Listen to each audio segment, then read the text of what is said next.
말씀입니다. 오늘은 좀 말씀 짧게 보고요. 찬양을 몇 곡 더 했으면 좋겠고, 말씀은 오늘은 영어로 읽을게요. 영어 번역이 잘 되어 있어서 영어로 오늘 집중을 좀 해보도록 하겠습니다. 김경자매 오늘 말씀 읽어주실게요. And they devoted themselves to the apostles' teaching and the fellowship, to the breaking of bread and the prayers. And all came up from every soul, and many wonders and signs were being done through the apostles. And all who believed were together and had all things in common. And they were selling their possessions and belongings, and distributing the proceeds to all, as any had need. And day by day, attending the temple together and breaking bread in their homes, they received their food with glad and generous hearts, praising God and having favor with all the people. And the Lord added to their number day by day those who were being saved. 아멘. 우리 오늘 말씀 네 번째 시간, 우리를 부르신 네 번째 시간 제목을 코이노니아라고 정했습니다. 코이노니아. 가이드를 보시면 가이드에 이제 말씀들이랑 설명들이 조금씩 있어요. 사도행전 2장. 계속 보고 있는 말씀, 하나님이 왜 교회를 세우셨는지, 왜 교회로 사람들을 부르셨고 그 모임을 어때야 하는지 말씀을 보고 있습니다. 오늘은 성경의 초대교회의 모습을 가장 어쩌면 짧고 굵게 설명한 구절이라고 볼 수 있을 것 같아요. 오늘 함께 생각해 보고 싶은 단어는 헬라어 단어인 코이노니아라는 단어입니다. 영어로 번역하면 가장 가까운 번역이 아마 fellowship일 것 같아요. 오늘 말씀은 as you all know, it's got four components. 네 가지 딱 나오죠. And they devoted themselves to the apostles' teaching and the fellowship, to the breaking of bread and the prayer. 이렇게 나와요. 42절에. 근데 처음에 딱 봤을 때는 네 가지 같은데 사실은요, it's important to know that the verse 42 actually is talking about two types that were continually happening in the early church, which are the teachings of the apostles and then the fellowship. So the last two that we see, the breaking of bread and the prayer, is part of the fellowship. Okay, instead of having the four separate items or the components that the church should have, they actually had two kinds, the teaching and the fellowship. 그런 의미예요. The writer of this book is Luke. 누가가 이거를 썼거든요. 근데 누가는요, 우리가 아는 대로 의사가 직업이었고요. 이 누가라는 사람을 Witherington and Hengel이라는 이 학자들이 이렇게 주석에 이렇게 해설했습니다. 저기 적어놨어요. 저기 보시면요, 가이드에 보시면 나와 있어요. Luke was a condenser of large source materials, rather than a creator of narratives out of nothing or a few. 무슨 말이죠? 이게 그러니까 여러 번 있었던 어떤 일들에 대해서 함축한 어떤 summary를 제공하는 사람이 룩이었다는 거예요. 그래서 이 글을 기록했을 때 어떤 한 번에 있었던 일을 그냥 스토리처럼 적은 게 아니고요, 어떤 허다하게 빈번하게 늘상 일어나는 일들을 자신이 generalize 해가지고 이야기로 풀었었던 글이라고 할 수 있겠죠. 근데 사도행전 전반부에 보시면 이와 같은 summary라고 하거든요. 이와 같은 요약된 그 초대교회의 모양을 summary 해놓은 것이 여러 군데 있어요. 오늘은 어떤 summary냐면요, 오순절 날에 성령이 임하였고 그들에게 임하신 성령이 어떠한 영향을, 그리고 그들의 삶 속에서 어떤 일들이 일어나고 있는지 초대교회의 모양을 summarize 해가지고 아주 짧고 굵게 딱 적어놓은 그런 이야기인 것이죠. 허다하게 빈번하게 늘상 일어나는 일을 기록한 겁니다. 이게 특징이에요. 누가복음의 사도행전에 누가가 쓴 기록의 특징이에요. 우리 사도행전은요, narrative literature예요. The Book of Acts, narrative literature. So it's a story. Not only it has a purpose to convey information, but it has a purpose to reconstruct or recreate the experience that the people in the Book of Acts had to the readers. 책을 읽으면서 그죠? 그때 있었던 사건들을 정말 마치 우리가 거기 있었던 것처럼 느낄 수 있도록 적어놓은 것이 narrative literature의 목적입니다. 여기 또 제가 주석에 몇 군데를 좀 봤는데 시나벨이라는 사람이 이렇게 적었어요. Probable reasons for having these summaries primarily in the beginning of Acts are because Luke found the need to describe the identity and ministry of the early church. 그렇죠. 맞는 것 같아요. 초대교회가 어땠는지 지금 이제 서머리를 통해 가지고 알려주는 거죠. 꼭 반드시 이 책에 지금 중요한 내용이 있다는 거예요. 아이덴티티가 무엇일까? 여러분 우리가 교회를 시작하고 그래서 교회에 대해서만 이야기를 나누고 있잖아요. 뭐 빛과 소금 지난주 봤었고요. 여러 번 봤지만 착한 행실 이런 단어들도 계속 나왔고요. 오늘도 조금 나와요. 한번 볼게요. 42절부터 한번 보겠습니다. They devoted themselves to the apostles' teaching and the fellowship, to the breaking of bread and to the prayer. 나오죠. Everyone was filled with awe at many wonders and signs by the apostles. All the believers were together, had everything in common. They sold properties and possessions to give to anyone who had need. 이렇게 나와요. 첫째는요, 사도들의 가르침이 있었어요. 성전에 모여서 기본적으로 가르침들이 있었죠. 베드로 전서에서 본 말씀이랑 좀 비슷하지 않아요? 말씀. 그렇죠? 말씀이 있었어요. 똑같아요. 여기도 기본적으로 사도의 가르침들이 있었어요. 오늘은 그 가르침에 대해서는 특별히 우리가 보진 않을 거예요. 왜냐하면 현대 교회에 웬만한 모든 교회는 가르침 아주 잘하고요. 유튜브에도 가르침 되게 많고요. we're living in a life where we're filled with teachings. 그렇죠? 근데 이게 too bad. A lot of those are stayed as information, not that transformational. But anyway, 근데 가르침보다는 오늘 두 번째 나오는 이 fellowship, 코이노니아에 대해서 말씀을 좀 나눠보도록 하겠습니다. 물론 사도들에게 권위가 주어졌고요. 사도들에게 권위가 주어졌다는 것은 예수님께서 승천하시기 전에 너희들에게 그쵸? 가서 모든 족속을 제사 삼으라 말씀하신 것처럼 그때 말씀하신 것이 하늘과 땅의 모든 권세가 예수님 자신에게 주어졌으니까 그러므로 너희들이 가라 말씀하신 것처럼 사도들이 그 권위를 부여받아서 계속해서 티칭을 하고 있는 초대교회의 모습을 서머라이즈 해준 것입니다. 그렇죠? 근데 이 둘째에 나오는 부분들은 이제 펠로우십에 대한 부분이에요. 물론 여기 everyone was filled with awe at many wonders and signs by the apostles. 43절 말씀은 apostles teaching과 관련되어 있는 거고요. 그 이후의 모든 내용은 fellowship, 코이노니아와 관련된 겁니다. 오늘 말씀 길지가 않아요. 여러분 집중해서 잘 들어주세요. 위더링턴이라는 사람이 이렇게 말했어요. The fellowship is the result of koinonia, of sharing in common. It is not the koinonia itself. Koinonia is an activity which can result in the fellowship of some sort. And it can entail things like sharing not just spiritual activities such as prayer but also physical food or other goods in common. 무슨 말이냐면 원래 이 코이노니아라는 그 단어 자체가 사실 그 결혼한 관계와 같이 mutual relationship을 표현하는 단어예요. 어떤 그런 intimate relationship을 표현하는 단어에 쓰이는 것인데 사실 성경에서 보시면 누가복음과 사도행전에만 코이노니아라는 단어가 사용이 돼요. 누가만 이 단어를 빼서 썼다는 거죠. 누가가 이 단어를 썼을 때에는 어떤 믿는 성도들의 친밀함을 표현하기 위해서 이 단어를 의도적으로 썼지 않았을까. 그리고 그 친밀함은 우리가 말하는 영어식의 표현 fellowship으로 사실 설명이 다 되지가 않아요.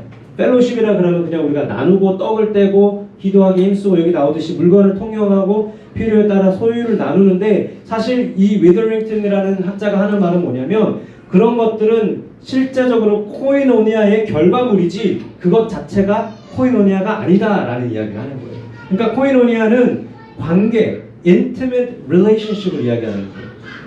intimate relationship. 그러니까 이 성도들 안에 그 커뮤니티가 intimate했다는 거죠. 존 스토트라는 목사님이 이렇게 말씀하셨습니다. This is the first time the word koinonia is used, and for a good reason, for there was no koinonia before the Holy Spirit came. 성령이 임하시기 전에는 코이노니아가 사용된 적이 없다는 거죠, 이 단어가. 그러니까 그냥 물론 해석이죠. 존 스타트 목사님이 이게 참 쓰이기 좋은 어떤 시점이지 않았나 이렇게 말씀하시는 것 같아요. 성령이 임한 후에 이 단어가 등장했습니다. 이 해석은 다른 주석에서는 코이노니아는 그리스도인들이 하나님과의 새로운 관계 가운데로 들어감으로 인하여 하나님 자체를 서로 쉐어링하는 것과도 같다. 무슨 말인지 아세요? Koinonia refers to the sharing of the Christians in the new relationship with God. 그러니까 it's the sharing of God Himself with one another. 이와 같이 성령은 우리 코이노니아 성령으로 인해서 생겨진 코이노니아는 연합과 단합, 한국말로 표현하기 참 어려운 것 같아요. 통합 모르겠어요. Unity, perhaps is the best word. 이런 형태로 드러났다는 겁니다. 그래서 그 모양이 어떻게 express 됐죠? Breaking of bread, right? Sharing of the possessions, serving those who are in need. These expressions of unity included all of these that happened at the early church. 그리고 47절 마지막 절에 이렇게 나와요. Praising God and enjoying the favor of all the people, and the Lord added to their number daily those who were being saved. 하나님을 찬미하며 온 백성에게 칭송을 받으니 주께서 구원받는 사람들을 날마다 더하시느니라. 더하게 하시니라. 이 마지막 이 2장의 맨 마지막 구절이 전체 2장의 그림을 완성시켜줘요. 주께서 구원받는 사람들을 날마다 더하셨다는 것도 중요하다는 것. 그리스도인들이 사회에서 칭찬을 받았다는 것. 사회에서 인정을 받았다는 거죠. 사회가 보기에도 그리스도인들이 좋은 사람들이었다. 좋은 공동체였다. 교회가 아주 괜찮은 곳이다. 언제 이런 일이 일어났다고요? 초대교회에 성령이 임하신 후에 코이노니아의 결과로, intimate relationship의 결과로 좋은 교회로 칭송받는 초대교회였다. 지금껏 몇 주간 우리가 선한 일, 착한 행실에 대해서 좀 봤는데, 우리가 교회로 불러내어져서 만방에 하나님의 선하시고 아름다우심을 선포하는 도구로서 부르셨는데, 그 일 중에 두 가지, 첫째는 말씀을 나누는 것, Apostles teaching. 둘째는 좋은 일을 세상 가운데 함으로 인하여 하나님이 영광 받도록 하는 일이었습니다. 저희들에게 가르침이 없습니까? 저희 현대교회에 아주 많습니다. 어쩌면 무엇이 지금 부족할까요? 코이노니아. 이렇게 말할 수 있어요. 교제 우리 잘하는데요. 관계 좋은데요. 엄청난데 장난 아니죠. 한국 분들 제가 경험이 이제 다른 민족 교회가 있다 보니까 와, 교제 펠로십 이거는 한국 사람 짱이에요. 무조건 교회 끝나고 식사하고요. 그죠? 뭐 단합돼서 일하고 엄청 좋아해요. 잘하고. 떡을 떼는 것도 좋고요. 물건을 서로 통용하는 것도 좋고요. 필요한 이들에게 소유를 나누는 것도 너무 귀하고 훌륭합니다. 그렇지만 이 모든 것들이 코이노니아는 아니에요. 코이노니아는 친밀함이고요. 방금 말한 것들은 친밀함의 결과로 드러나는 것. 말씀의 맥락을 한번 볼게요. 오순절 날에 성령이 임하셨어요. 그리고 초대교회 현상을 요약한 서머리를 우리가 보고 있는데 2장 전체를 한번 보시면요. 제가 가이드에 혹시 보시고 싶으신 분들은 링크를 누르시면 Acts 2, 챕터 2가 전체가 나오는 링크가 있어요. 눌러보시면 나올 건데 한번 쭉 보세요. 1절부터 2장의 1절부터 13절까지 내용은 뭐냐면요. 오순절 날에 성령이 어떻게 임했는지 우리가 자주 보는 말씀, 그렇죠? 어떻게 임했는지 설명하고 있어요. 누가가 서머리 하고 있는 거예요. 해보세요. 14절부터 41절은 베드로가 가르침을 하고 있어요. 그리고 세 번째 섹션은 오늘 읽은 42절로 47절 말씀으로 뭐죠? 어떻게 교제하는지 물건을 통용하고 떡을 나누고 그런 내용을 담고 있어요. 42절, 47절. 그리고 맨 마지막 섹션으로 볼 수 있는 게 47절 후반부에 이렇게 나와 있습니다. 뭐였죠? 주께서 구원받는 사람을 날마다 더하셨다. The Lord, subject is the Lord added to their number daily. 말씀 한번 쭉 보세요. 1절에서 13절은 What God did. 하나님께서 성령을 보내셔서 하나님이 하신 일을 적어놨어요. 14절에서 41절은요. 사람인 베드로가 사람이 무엇을 했는지가 적혀있어요. 42절에 47절을 보시면 모여진 사람들, 공동체가 그 성령으로 인하여 무슨 일을 했는지가 나오죠. 교제했다, fellowship, koinonia. 그리고 47절 후반부에 The Lord added to their number daily. 하나님께서 하신 일이 또 들어가 있어요. 햄버거 좋아하세요?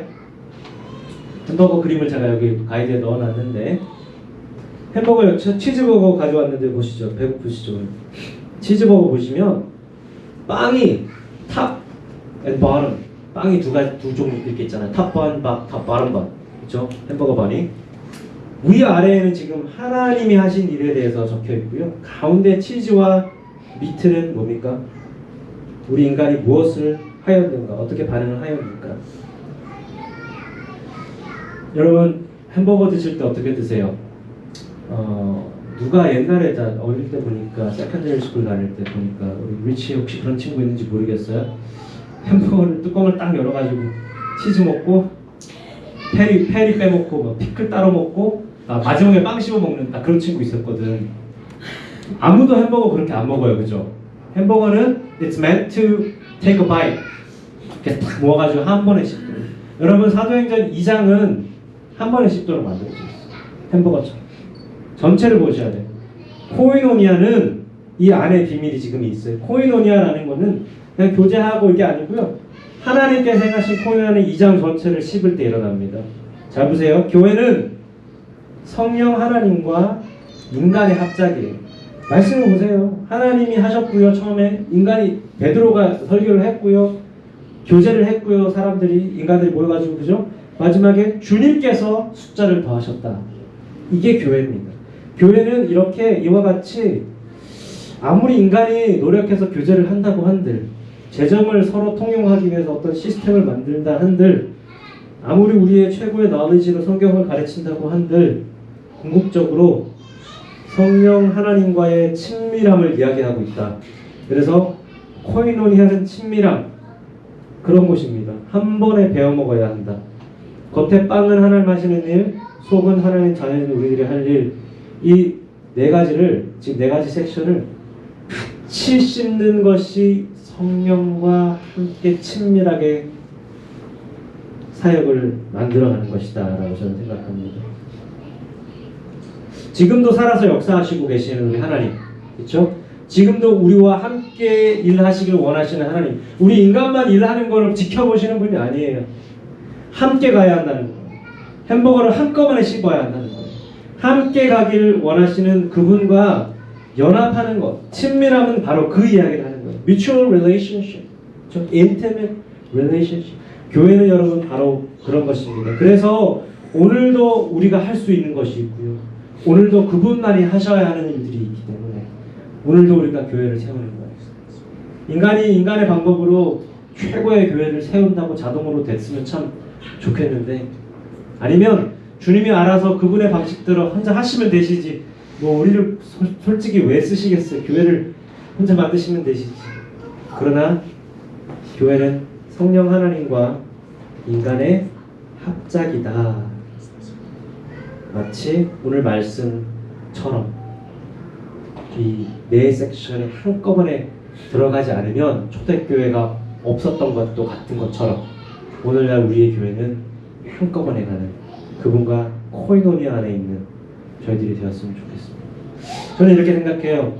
그래서 우리가 할 수 있는 것이 무엇일까? 오늘 이 시간, 이 순간 사실 우리 성령 하나님, 아버지 하나님, 나의 하나님 아바 아버지 앞에 예배하는 것, 찬양하는 것, 그분을 높이는 것, 그분을 나의 왕이라고 고백하고 선포하는 것, 예배하는 것 말고 사실 우리가 할 수 있는 것이 무엇이 사실 있겠습니까? 오늘 좀 예배하고 찬양으로 좀 나아갔으면 좋겠습니다. 우리 코이노니아는 다르게 일어나는 게 아닌 것 같아요. 제 생각에는 공동체가 그리스도와 친밀할 때, 친밀하게 예배할 때 그렇게 성령께서 일하실 줄로 믿습니다. 아멘.